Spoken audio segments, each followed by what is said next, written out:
क्या दिव्य शक्तियों के स्वामी हैं मां मातंगी दिव्य धाम के प्रेमा साईं महाराज जी? लाखों लोगों की मन की बात कैसे जान लेते हैं मां मातंगी दिव्य धाम के प्रेमा साईं महाराज जी? ऐसे कई सारे प्रश्नों के उत्तर प्राप्त करने हम आ चुके हैं रायपुर में धमतरी रोड पर स्थित मां मातंगी दिव्य धाम, जहां पर बहुत जल्द हम दर्शन करेंगे प्रेमा साईं महाराज जी के और उनसे जानेंगे इन सभी प्रश्नों के उत्तर। तो महाराज जी, मैं यहां देख पा रहा हूं लिखा हुआ है मां मातंगी खजांची राजकोष। तो सबसे पहले इसका अर्थ क्या है और ये यहाँ क्यों है? देखिए, यहाँ पर ये जो आप देख रहे हैं माँ मातंगी खजांची राजकोष, मतलब माँ मातंगी के खजांची का ये जो है राजकोष है, मतलब माता रानी का राजकोष है जी।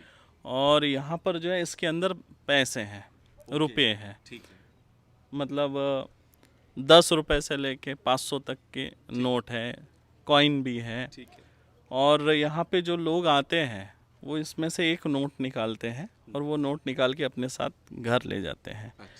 कोई उसको व्यापार में लगाता है, कोई उसको घर में रखता है, कोई अगर कोई मतलब घर लेने वाला है तो उसमें लगा देता है, कोई ज़मीन खरीद रहा है तो उसमें वो पैसे डाल के लगाता है। मतलब इसका महत्व ये है, देवी देवताओं से लिया गया कर्ज हमें धन, वैभव और ऐश्वर्य से परिपूर्ण रखता है, इसलिए जो है ईश्वर से कर्ज लिया जाता है। बहुत सारे आप मारवाड़ी समाज के लोग देखेंगे, वो करोड़पति है, लेकिन क्या होता है, मंदिर से जो कर्ज मिलता है वो लेते हैं, नहीं कर्ज लेते हैं और लेने के बाद कुछ दिन के बाद जो है उसे सूद समेत वापस करते हैं मंदिर में। तो यहाँ पे जो है कोई एक नोट निकालता है, लेके जाता है, फिर 1 वर्ष के बाद 500 रुपये ले गया है, वो अपनी आस्था के अनुसार 500 के ऊपर 1 रुपये भी है या 10 रुपये है, जो भी उसकी श्रद्धा है उस हिसाब से 1 साल के बाद वापस लौटाना होता है। तो ये नहीं बोला जाता इतने देने ही देने, इतने देने ऐसा कुछ नहीं, वो 501 रुपये भी ला के डाल सकता है, वो उसकी इच्छा है। लेकिन यहाँ से लोग ले जाते हैं और ये कभी ख़त्म नहीं होता, जैसा है वैसा ही। इतने लोग आते हैं लेकिन ये कभी कम नहीं हुआ है। यही कृपा है, यही। अच्छा महाराज जी, हम यज्ञ कुंड के पास खड़े हैं और मैं थोड़ा फील भी कर पा रहा हूँ कि अभी जहाँ पहले खड़े थे वहाँ थोड़ी धरती ठंडी थी, यहाँ पर जो है गर्मी है, अभी भी जो फील हो रही है पैरों में। तो इसकी क्या महत्वता है, इसमें क्या होता है? थोड़ी लाल मिर्ची भी देख पा रहा हूँ इसके अंदर, थोड़ा सा आप विस्तार में बताइए। देखिए, इसमें लाल मिर्ची दिख रही हैं और पीली सरसों दिख रही हैं। तो माँ बगलामुखी का यज्ञ होता है लाल मिर्च, पीली सरसों और सरसों के तेल से। तो यहाँ पे अभी जो है 5000 किलो मिर्ची का यज्ञ हुआ। बहुत बड़ा अनुष्ठान है, शायद मुझे लगता पूरे भारत में कभी नहीं, कहीं नहीं होता होगा। या हर दरबार में 5000, 7000, 10,000 ऐसे इतने किलो मिर्ची का यज्ञ होता है यहाँ पर।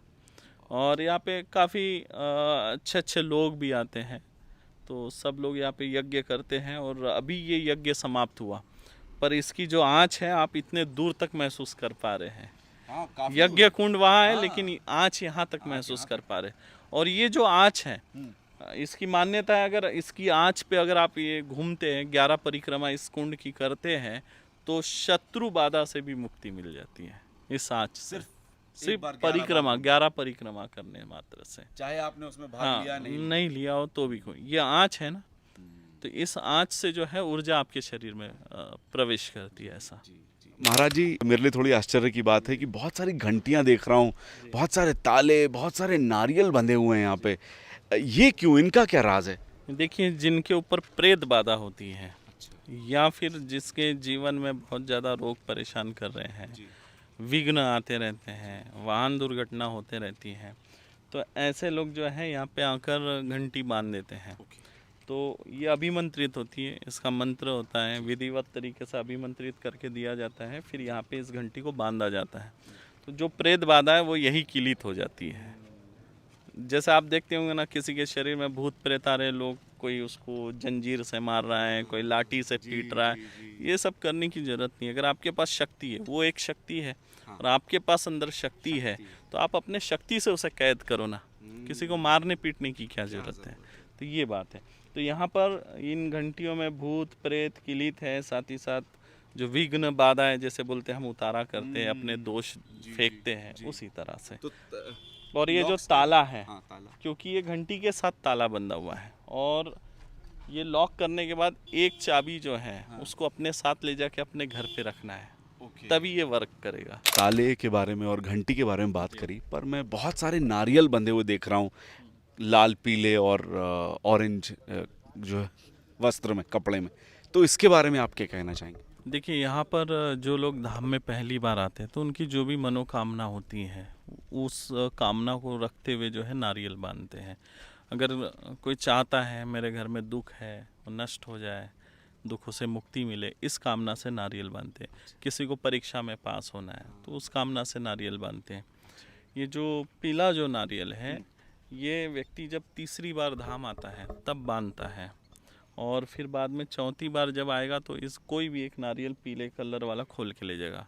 तो ऐसी मान्यता है कि माँ बगलामुखी का जो है आशीर्वाद बोलो या कृपा बोलो या ऊर्जा बोलो वो इसके अंदर रहती है। तो इसे घर में ले जाके रखने से जो है उनके घर का वातावरण जो है एकदम सात्विक बन जाता है और सकारात्मक ऊर्जा का संचार उनके घर में होता है। और इसमें और अलग कलर है, आप देखेंगे बहुत सारे कलर में देख ये रहा जो हूँ। काले कलर का जो नारियल दिख रहा है ये प्रेत बाधा वाले बांधते हैं। जिनमें प्रेत बाधा है वो लोग बांधते हैं, या जिनके घर पे अकाल मृत्यु हो रही है या बहुत ज़्यादा बीमारी हो रही है तो वो लोग बांधते हैं।